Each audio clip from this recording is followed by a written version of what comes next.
Tonight, I think it is a start of healing for both of us. bereaved parents reclaim a token of their missing daughter ahead of a search of Brady Road landfill. Also tonight, looking for justice decades later. We were never given consent. They just did what they wanted to us. What a local victim of the disturbing MK Ultra experiments is hoping to receive as a class action lawsuit goes ahead. Plus, breathing new life into a historic piece of Winnipeg. The design is inspired by the river itself, flowing and resilient and welcoming. A sneak peek at what's in store to revitalize the Alexander Docks. CTV News. Live from downtown Winnipeg with Marilee Caruso. Good evening. Thanks for joining us. For years, she was known only as Buffalo Woman, the unidentified victim of a serial killer. But now the family of Ashlee Shingoose can begin to heal as the province confirms a search of Brady Landfill will begin later this year. And standing by with the details for us tonight is CTV's Danton Unger. Danton, you spoke with the Shingoose family earlier today. How are they reacting to this news? Well, Marilee, it's been a week of heartbreak and healing for the Shingoose family. As you mentioned, the Premier has confirmed a search of the Brady landfill later this year in an effort to recover Ashlee's remains. And this comes as the family is preparing to give a victim impact statement in court tomorrow. And yesterday, in a private ceremony, the jacket Ashlee was wearing when she was last seen was finally returned to the family. It was a moment Albert and Teresa Shingoose have been waiting months for. I think it is a start of healing for both of us. On Wednesday, Winnipeg police gave the Shingoose family the jacket their daughter Ashlee Shingoose had been wearing when she disappeared. To get Ashlee's jacket back, it's very overwhelming. Earlier this year, Ashlee was identified as one of the 4 victims killed by convicted serial killer Jeremy Skibitsky in 2022. Up until then, Ashlee remained unidentified, given the name Mashkoti Bezekwi, or Buffalo Woman. This distinctive jacket was a major piece of evidence Winnipeg police relied on while trying to identify her, releasing photos to the public in hopes it would lead to tips. Ashlee's father, Albert, says since Skibitsky's trial wrapped up, he's been trying to bring the jacket home. Finally, we have it. And with it, the Shingoose family says, comes a measure of healing. It's a start for us, a bit to carry on, but still, we are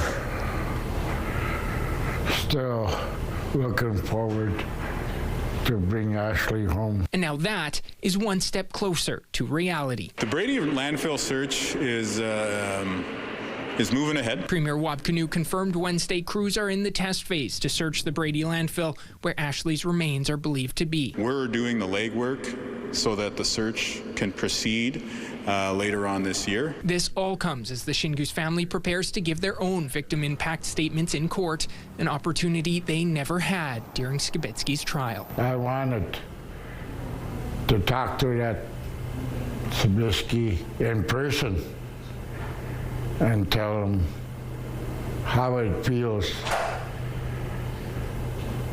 what he put my family into. The Shingoose family will be in court tomorrow to deliver their victim impact statements to Court of King's Bench Chief Justice Glenn Joyal, who presided over Skibitsky's trial last year. The court has been notified that Skibitsky will not be at the hearing. It all gets underway at 10 a.m. tomorrow. All right, thanks for this, Danton. Meantime, community advocates and police are asking for your help tonight to identify an Indigenous woman who was found dead at a Winnipeg hotel 1 year ago. Take a look at this. This is a composite sketch of the woman who was found at the Manwin Hotel on August 10th, 2024. Officials say she was between 25 and 40 years old, 5 feet 7 inches tall, with black hair and brown eyes, and had no upper teeth. She also had some small tattoos on her hand and wrist and a metal plate on her collarbone, which investigators say would have been visible through her skin. Police emphasize this is not a criminal investigation and no foul play is suspected. However, the community is hoping to bring closure to her loved ones. Look closely and consider anyone who might match that description. We need your help. If you know something, anything, do not be silent. Anyone with information is being asked to contact the Missing Persons Unit, Crime Stoppers, or community organizations such as Mama Wichita Center. Looking to try something new, get creative, or commit to a healthy routine? Well, the City of Winnipeg's Fall and Winter Leisure Guide is now available. You can sign up for yoga classes or Zumba, even to learn Spanish. There's also cooking classes, music classes, and much more. Registration for fall and winter activities begins August 26th. You can register online through Leisure Online. You will need to set up an account first, though, if you don't already have one. There's also a user-friendly mobile version, or you can call 311. In-person registration can be done at Cindy Clausen Recreation Complex on August 26th only, or you can visit 395 Main Street, 170 Goulet Street, or visit any city indoor pool. More information can be found on the City of Winnipeg's website. This guide, keep in mind, does not include skating or swimming. Details about those programs will be released on December 4th. Let's bring in Colleen Brady now and get a first look at your Skywatch evening forecast. Boy, we sure saw a big storm this morning, and you're tracking some more tonight. Yeah, we were soaked here in the southeast this morning. That could happen again. It's been very hot today, as you may have noticed, also very humid too. There's a cold front passing through, and that has triggered a severe thunderstorm watch for Winnipeg, the Red River Valley, and all these areas east. Now, where that yellow turns to red over the border in Ontario, that is where a severe thunderstorm is happening right now. It's passing over Hammerhead Lake, moving east at about 55 kilometers an hour, and it could be producing anything from sizable hail, very strong wind gusts, and an awful lot of rain. And we're only getting started. There is the potential for severe thunderstorms yet tonight in places like Winnipeg. Something to keep in mind if you're heading out to the Bomber game, Folklorama. I'll have all details on what's ahead, and we'll be monitoring this very closely, of course, throughout the hour. But for now, let's take a look through the Bathfitter Live Eye. Bathfitter, your bath and shower experts for more than 40 years. In Winnipeg right now, it's hot, it's humid, it's 27, but it feels like 35 with the humidex. Winds from the west, the pressure's rising. The humidity right now, Marilee, is 70%. Thanks, Colleen. Two men are facing charges in connection to the death of a 26-year-old man in the North End last week. Braden Henry Kadu Kwiatkowski was found severely injured in the 600 block of Boyd Avenue last Tuesday and later died. Investigators believe he sustained a fatal injury during a fight with a 27-year-old man. That person is now charged with manslaughter. A 64-year-old man is charged with being an accessory after the fact for allegedly helping him escape. Both remain in custody. Meantime, police are searching for two suspects after a 61-year-old man was attacked at random in the Spence neighborhood. It happened around 3 a.m. Wednesday in the 700 block of Furby Street. Police say the victim was confronted by two people on bicycles who robbed him and attacked him with a baseball bat and a knife. He received serious injuries and was brought to hospital in unstable condition and later upgraded to stable. Police were unable to provide a description of either suspect, but anyone with information is asked to contact the Major Crimes Unit. A call for justice tonight, decades in the making. According to a new class action lawsuit, hundreds of patients were subjected to mind-altering drugs and brainwashing experiments, all on Canadian soil. And a Winnipeg senior, one of the last living survivors, says the time for an apology is now. Danielle Hammerson has her harrowing story and a word of warning. The details are disturbing. They shot something into my arm. And then I wondered, what is going on? Because when it was in me, I felt really funny.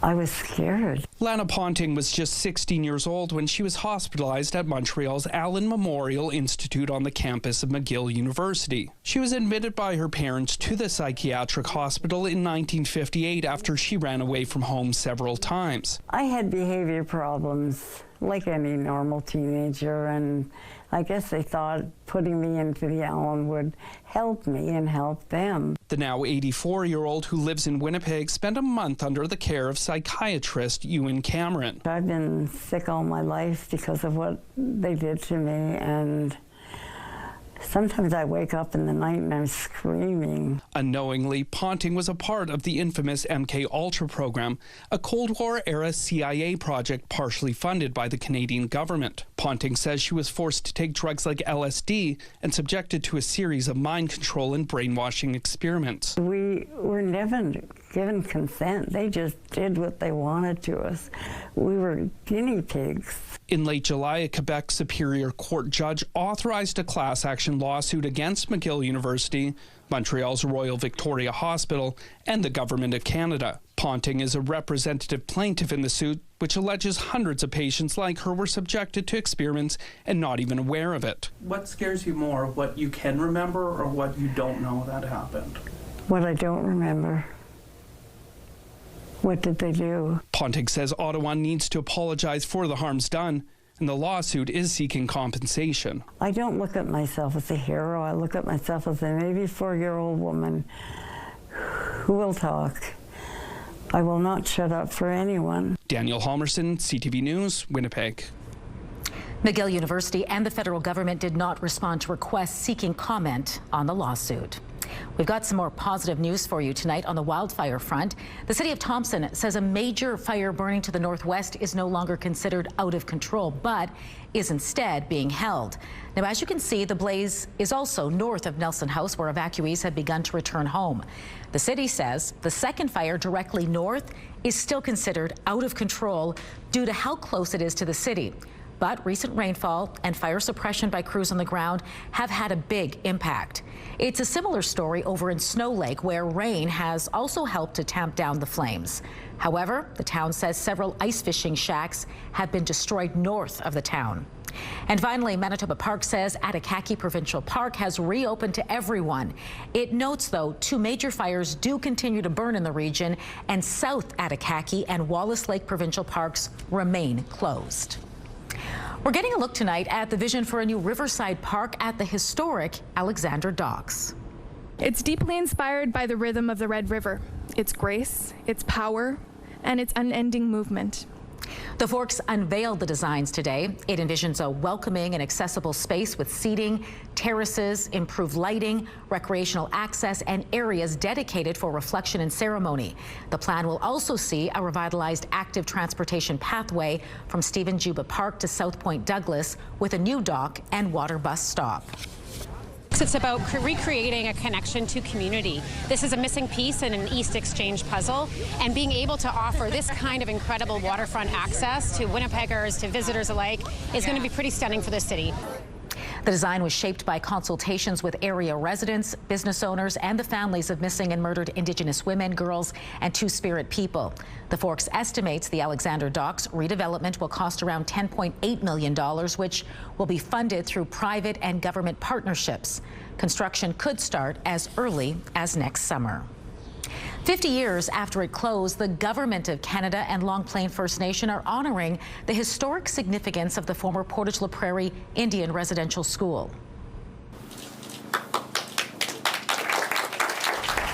Today, St. Boniface, St. Vital MP Jeanette Levac and Long Plain First Nation leaders held a special ceremony to unveil 3 plaques recognizing the historical significance of the former residential school.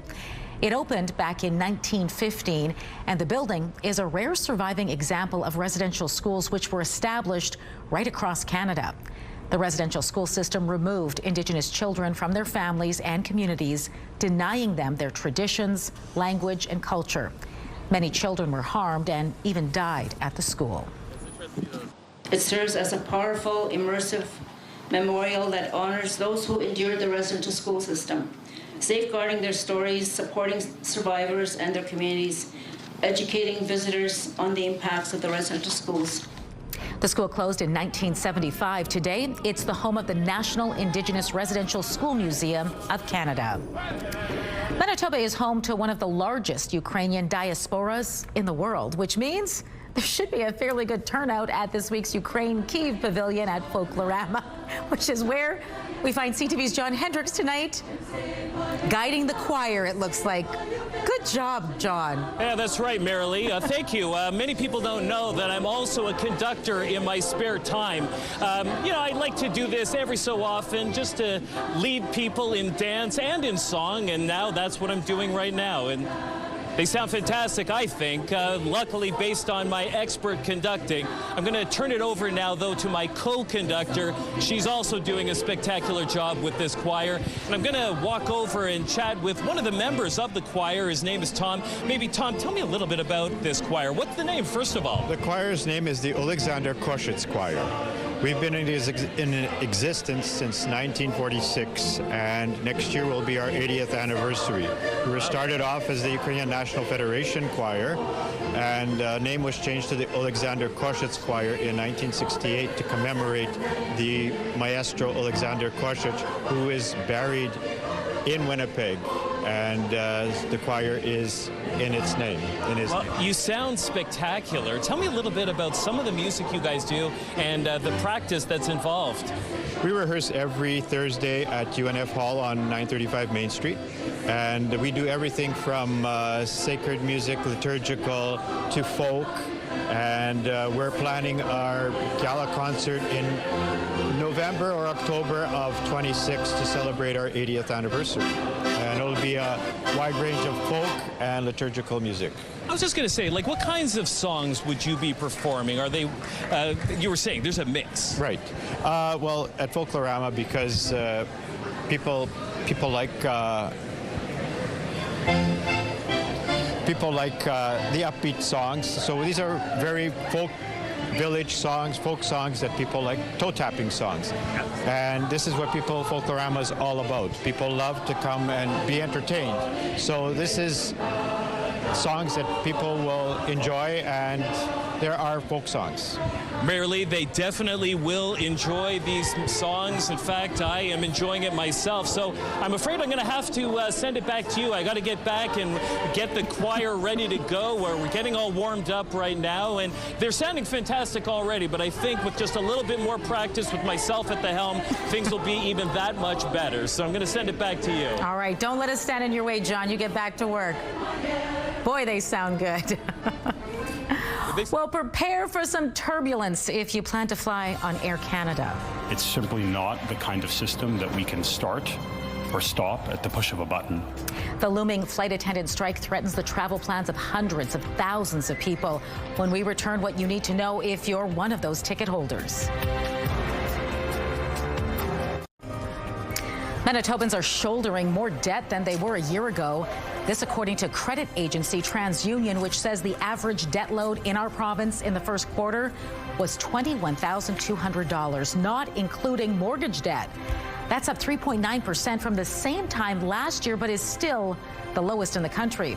The average first-time mortgage is also up 5.7% to $262,000. Turning to the markets now, crude oil added $1.31. The loonie slipped to 72.43 cents U.S. Gold futures lost $25. The TSX also fell 77 points lower.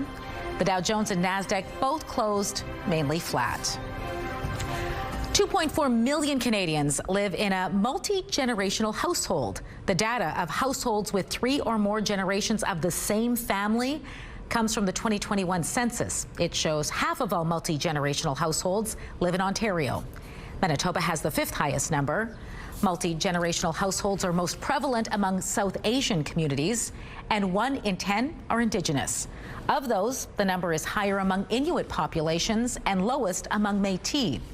A second report released today finds 1 in 5 Canadians live in intergenerational households consisting of parents and their adult children. Well, it's probably a good idea to start to look at other options if you have plans to fly Air Canada over the next few days. Tonight, talks are at an impasse, and some 10,000 flight attendants have voted to strike. The national airline began the gradual suspension of flights, a dozen by tonight, 500 by tomorrow, and by Saturday at 1 a.m., a complete grounding of all flights. CTV Sean Leathong has the latest from Toronto Pearson Airport. Storming in on their employer, about 24 Air Canada flight attendants picket inside a news conference that was organized by the airline. We want to be seen, we want to be heard, we want to be valued for the work that we do. Members stand holding signs accusing Air Canada of forcing unpaid work. This as the airline begins canceling flights, winding down operations towards a total shutdown. It's simply not the kind of system that we can start or stop at the push of a button. At the start of the day, Air Canada leadership outlined what the shutdown would look like. It includes several dozen cancellations Thursday, around 500 cancellations on Friday, with all flights grounded by Saturday if a deal is not reached in time. The first cancellations to be mostly international long-haul flights set to take off Thursday night. At Pearson Airport in Toronto, an information desk has been set up to help travelers who are concerned. I'm concerned about getting back from my destination. That's about it. I'm hoping it'll be very short-lived and resolved really quickly. If not, I guess we're finding another ride home. The airline saying all canceled flights will be offered a refund as they try to rebook for those who are stranded, but seats are limited. And it looks like we're going to have to pay out of pocket probably about $900 for a new flight. We are extremely disappointed by CUPE's decision, which threatens to disrupt the travel plans of more than 130,000 customers a day. The airline saying their latest offer, a 38% raise, including benefits, that would make Air Canada the best compensated flight attendants in the country. One of the lowest rates. Bargaining team member Natasha Steya says the airline isn't being truthful. We are not the highest paid, and with the increase that they're proposing, we still would not be the highest paid. As both sides argue over compensation and what the union is calling unpaid work, at this point, there's little either side can agree on. We have been at the table, sitting and waiting. We've been talking with the conciliators. We've been there. But the employer, they left. We never left the table. We are engaged throughout the entire process. Air Canada has asked the federal government to step in and force mediation, with Federal Labour Minister Patty Hajdu saying the government is available, but I urge both parties to put their differences aside, come back to the bargaining table, and get this done now for the many travelers who are counting on you. Labour Minister Patty Hajdu saying that the union requested until 12 p.m. on Friday to decide whether they want to enter binding arbitration. She has granted that request. Sean Leathong, CTV News. The impact of a strike will be profound. So if you're one of those holding tickets and looking for alternatives, we've got you covered. CTV's Adrian Gabriel has been checking out options for you. Labor stoppage or not, you should still be able to get off the ground, according to industry watchers.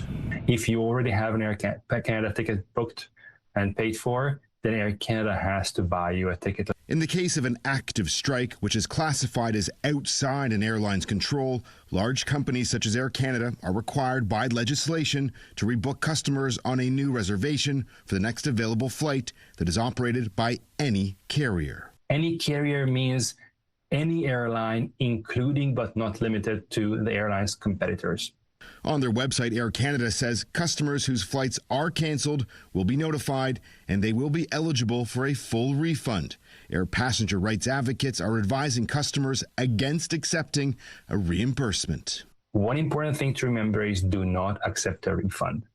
Refund can be a way for airlines to wash their hands from their obligations to rebook you.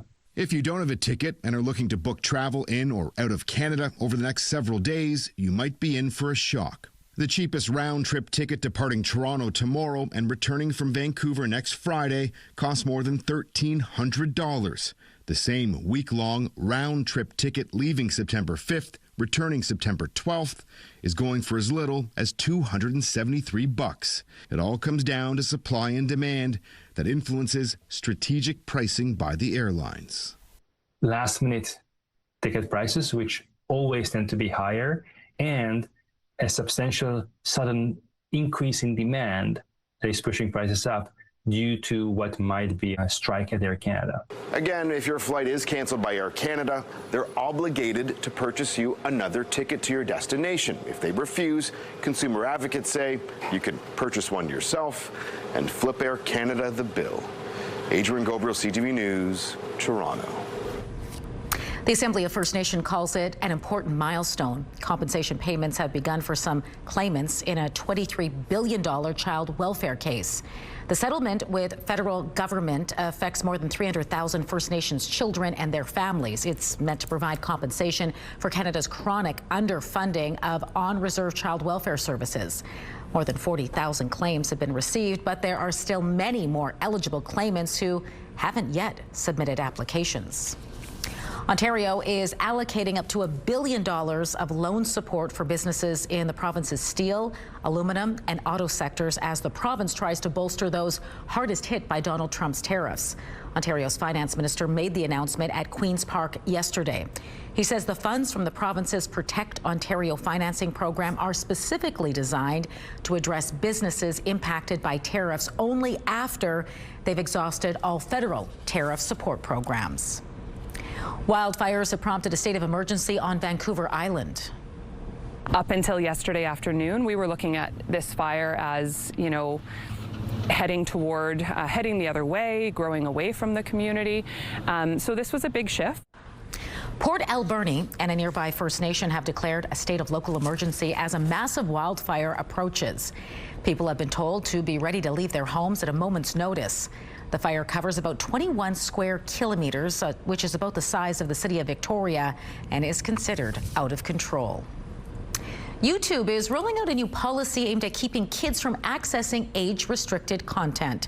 Starting in the U.S., the video platform is testing an artificial intelligence tool tasked with figuring out if a user is under 18.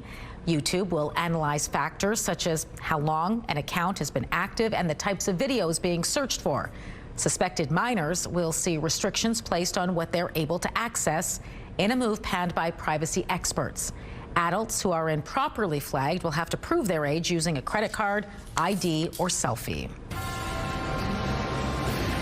Ukrainian dancing can take years to fully master. I'm going to try and find out how much I can learn in 2 minutes. Coming up on CTV News. So I gotta...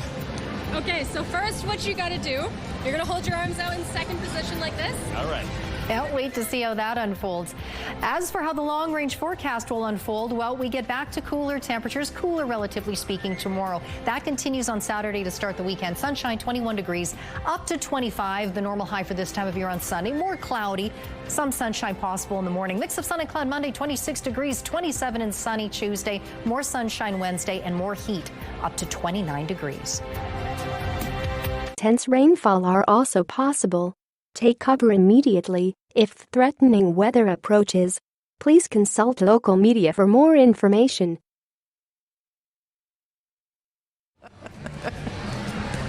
Let's just say that perhaps I shouldn't have skipped leg day. It's quite intensive. I'm joined now by Samantha. The following is a message from the Canadian National Public Alerting System.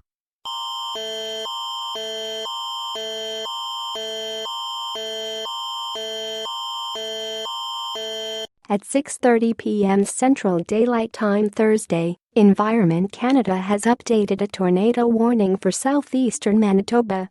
Extra care and attention should be exercised. The following localities are included in the warning: Victoria Beach and Powerview Pine Falls. Environment Canada meteorologists are tracking a severe thunderstorm that is possibly producing a tornado. Damaging winds, large hail and locally intense rainfall are also possible. Take cover immediately if threatening weather approaches. Please consult local media for more information. I am out of breath, even though I'm smiling the whole time. You would never know, but it is very difficult. What kind of practice do you guys do to get this happening? We practice once a week. For like 3 hours, but it's a pretty intense practice. But at the same time, we're kind of like a big family at Rosemai, and it's just a really good community. When you guys are being able to do these dances, I'm assuming it also, not only is it something athletic, not only is it fun, it also must give you that pride, right, of your heritage being demonstrated. Yeah, no, of course. Like, being Ukrainian, I feel like I don't totally speak the language, but it makes you feel like you're a part of the community, and especially here at Folklorama, we get to share this with so many people of different heritages, different places. Yeah, so it's really exciting to perform here tonight. All right. Well, as you have seen, the dancing is spectacular here. Samantha, thank you so much for your time. Marilee, I am going to send it back to you. I am going to continue my lessons, and I'm also going to make sure that I schedule some more time in the gym working on the legs, because I can tell you, when you start doing those deep knee bends, it really is a good workout. Well, you've earned yourself a plate of pierogies, John. Go enjoy. Yes, I will. All right, thanks, John. CTV Skywatch weather brought to you by South Beach Casino and Resort. Visit southbeachcasino.ca. All right, we're going to take a break from the fun of Folklorama because some pretty severe weather alerts have just gone out. Colleen. A tornado warning has just been issued by Environment Canada around the arm of Lac de Bonnie. Specifically, Environment Canada says there is a storm that could be producing a tornado in this area right here, specifically closest to Almsdale Cove. I hope I'm pronouncing that correctly, but that whole area right now, there are severe thunderstorms moving through that area. I'll show you on radar. Winnipeg still under a severe thunderstorm watch, but heading back into that area in red, right where that storm could be producing a tornado. It is obviously a severe thunderstorm. That's why that warning is also in effect there. Here's a look at it on radar. You can see Victoria Beach right underneath that line of storms. Now again, Environment Canada says the closest location is Almsdale Cove, where it could be producing a tornado right now. This is a potentially life-threatening situation, so please do get yourself to a safe location if you are in those areas immediately while this storm passes. So we also have severe thunderstorms that continue further out to the east over the border into northwestern Ontario in the Red Lake region there. So certainly the potential for more severe weather ahead yet tonight, including potentially here for Winnipeg. Now, this same system that is bringing those severe storms to the south also has been dumping all kinds of much needed rain on the north. How much? Well, as of noon, Lynn Lake had already received 56 millimeters of rain, and it's continued to come down there. Brochet still under that rainfall warning, but even these regions that aren't necessarily warned will still see a substantial amount of rain or showers tonight, in addition to what's already come down in your communities. Take a look at this big sweeping low pressure system. That rain will continue to fall across much of the north tonight. So again, if you're heading out to the Bomber game here in Winnipeg, Folklorama, or just planning to be en route somewhere, be prepared for the potential for storms that could become severe yet still here in Winnipeg. We have this cold front that is just slicing into this hot, humid air mass over the south, and it is starting to fire off those severe storms. Again, potentially that one producing a tornado near Almsdale Cove there. Overnight, we see that rain continuing to wrap back around across the south. Rain further south has moved off east into Ontario, so clearing out here in southern Manitoba, taking us into Friday morning. So in behind that cold front, temperatures are going to be a little cooler again for this time of year, back into the low 20s in the south, sunny, but then you can see there's rain continuing to wrap across the northeast, and that's going to do some interesting things to the temperatures too. I'll show you that in just a moment. Into Saturday, we go across the south and in the north as well. You can see much clearer. 13 our overnight low tonight for Winnipeg, with still a risk of a severe thunderstorm here this evening. Sunny tomorrow morning. Friday morning's commute 14 degrees up to 22 for a high in the afternoon. Quick swing around the province. Gillam, your temperature rises to 14 tonight before it falls to 9 tomorrow. Likely to see showers or thunderstorms there. Down into Island Lake and over into Thompson tonight. Some rain and some very strong winds tonight into tomorrow for Churchill, with your temperature staying in single digits.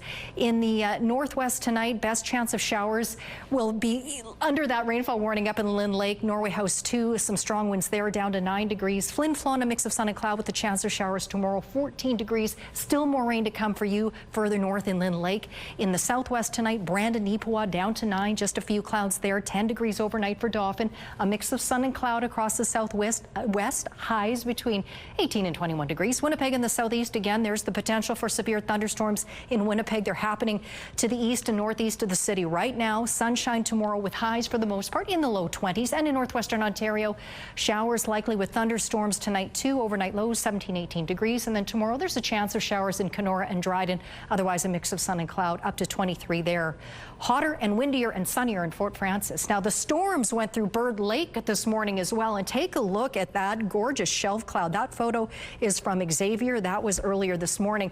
And look at those clouds over Winnipeg. That was also part of that storm system that passed over the city earlier today. That photo is from Wayne. You can send us your photos to winnipegweather@ctv.ca. Thanks, Colleen. Team Manitoba's medal count has nearly doubled over the last 2 days at the Canada Summer Games. Earlier today, flag bearer Luke Enns picked up 2 medals, a silver and a bronze, in men's K1 canoe kayak races. William Wintony also took home bronze in the C1 5,000-meter race. That adds to yesterday's tally with gold medals for swimmers Tegan Ann Purvis and Maxine Lavitt, a silver in the pool for Ben Purvis, and a bronze for Alexander Saramac in C1 canoe kayak. Team Manitoba has racked up 13 medals so far. Your love, care, guidance goes beyond the four walls of your home. It's that time of year again. The kids are leaving home, and that may leave parents feeling a certain kind of way, coping with empty nest syndrome ahead in Medical Watch. Tensions are ramping up between Air Canada and the union representing its flight attendants. This as the airline starts canceling flights ahead of a potential strike Saturday. Joining me now to talk more about the labor dispute at hand is Julia Smith, a labor studies professor at the U of M. Julia, good to speak with you. Thank you for having me. I know the union issued a strike notice to kick this all off. The company then responded with a lockout notice. Flights are being canceled. Is a strike inevitable at this point? No, never inevitable, right? So the deadline is Saturday at midnight. So we still got, in labor relations, that's lots of time. It definitely looks like things are heading towards that, though, but it's not uncommon for things to go right down to the deadline. And sometimes even at the deadline, both sides will issue a press release saying they've extended it by 24 hours. So not inevitable. Hopefully it can be avoided. Yeah, a lot of travelers share that sentiment. We did see the union, though, bust in and interrupt an Air Canada media conference today. Doesn't look good. How did we get to this point? So based on what we're hearing from both sides, bargaining has reached an impasse. So it sounds like they haven't met since Tuesday. And so I think there's frustration on both sides, right? Frustration from the employer that they can't just continue on as status quo, business as usual. And frustration from the workers that they feel like their demands aren't being met, specifically around wages and this issue of unpaid labor. You know, the fact that some of those workers today interrupted that press conference with their silent protest, I think, you know, it's an unusual tactic, and I think it speaks to the frustration, the level of frustration amongst these workers and their desire to you know, end the practice of unpaid labor, to deal with this, not just for themselves, but, you know, for other flight attendants in the Canadian airline industry, because this is a common practice, and everybody will be watching what happens here because, of course, Air Canada is the nation's largest airline. Yeah, this unpaid labor has also been referred to as ground pay, and it seems to be a major sticking point. From what I understand, though, it's been a standard practice for decades for flight attendants to only be paid while the plane is in motion. So what's changed? Why is this such a big deal now? Yeah, you're right. You've heard from the airline, Air Canada, saying, you know, this is the way things have always been. But, I mean, you know, as many of us know, that's not a good reason to continue doing something, right? If you say, well, this is the way it's always been, it doesn't mean that we should continue doing it. And I think a number of things have changed, right? If you think about passenger air travel has been around for many, many decades. Everything has changed, from the kind of planes, the number of passengers they can fit into the planes, you know, how fast and the planes go. So this has changed a lot of things, right? So it means that flight attendants are finding they're doing more of this unpaid labor. They're spending more time doing work that's unpaid. At the same time, though, as many of the viewers will know, we're going through a cost of living crisis, right? Wages in many industries are not keeping pace with inflation. And so that means that even salaries that maybe would have been somewhat adequate have fallen behind. And so these are kind of the competing pressures that are coming to a head, I think, at this moment in this bargaining. Now, the company is seeking government-directed arbitration. How likely do you think that is to happen? And is that the right move? It's difficult to know in terms of how likely it is. This government has shown that they like to say on one hand, we respect the right to workers' right to strike and collective bargaining, but they have also intervened, right? They've said they think the best deals are reached at the table, but then they've intervened on several occasions. So we don't know what the government will do. In terms of what should happen, I agree with the statement that the best deals are reached at the table, right?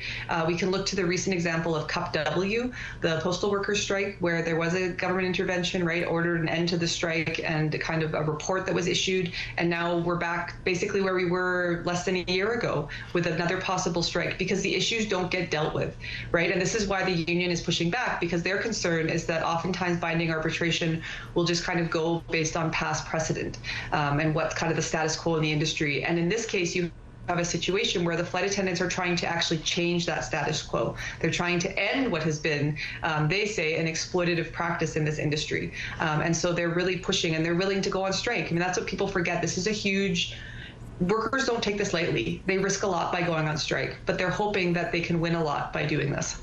Well, Julia, I want to thank you for weighing in and sharing your thoughts with us tonight. It was great speaking with you. Thank you for having me.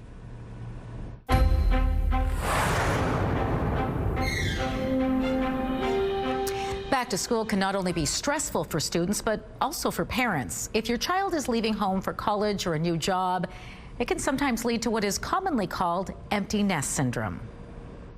It can trigger a wide range of emotions, everything from pride and joy to loneliness and grief. Psychologist Susan Elbers says it's not the end of your parenting story, but rather the start of a new chapter. Consider creating a connection ritual, a regular time when you can talk or exchange text messages with each other, and to focus on the gains, not the gaps. Maybe you now have time for a new hobby or to volunteer. It's also a good time to reconnect with friends and do some traveling. Remember that it is not just about filling your time, but finding things that give you a sense of purpose. Albert says you could start by rearranging a room or planting new flowers. She says these kinds of activities signal to your brain that life is moving forward in a positive way. Medical Watch is brought to you by Manukin Koster Denture Clinic.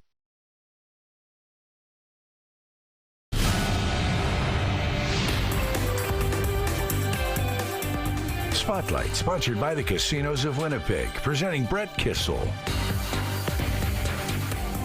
You might want to head down to Osborne Village this weekend. It's an outdoor edition of the Osborne Village Market. Curator and beadwork artist Lisa Bowden says the theme of the market is inclusivity. As a Métis artist, as an LGBTQ artist, as a previously incarcerated artist, I wanted to create a space where everyone and anyone felt welcome, whether you were a brand new vendor or if you've been a seasoned vendor for 5 years, we'd love you to come and join. We want everyone to feel included. The Osborne Village Market runs Saturday and Sunday from 11 until 5. There'll be about 20 vendors, free face painting, and a DJ. It all takes place at the River Osborne Community Club at 101 Pembina Highway. And take in some lively dance performances, or maybe even liven up your wardrobe with a trip to Folklorama's Polish Pavilion this week. The pavilion is offering you the chance to learn how the looms work to create beautiful dresses and pieces of artwork such as these. And you can even take home your own authentic Polish scarf. Organizers say beyond their elegance, the outfits actually help tell a story. She's from Rzeszów, and then we move on to the male version of that of the cultural attire, and then she is from the Highland region, so the mountain area. You can find the Polish Pavilion on the first floor of the RBC Convention Center. Well, it looks like audiences are really ready to let it go. Rainbow Stage is adding 2 more shows to this year's production of the Disney favorite Frozen.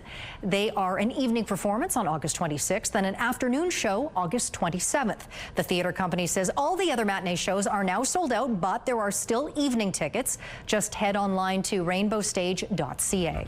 Your primetime lineup kicks off with a double dose of The Big Bang Theory, followed by back-to-back episodes of The Rookie at 8, and E-Talk wraps up the night at 10:30, all right here on CTV. He shoots, he scores eventually. The latest from the first annual humanoid robot games when we return.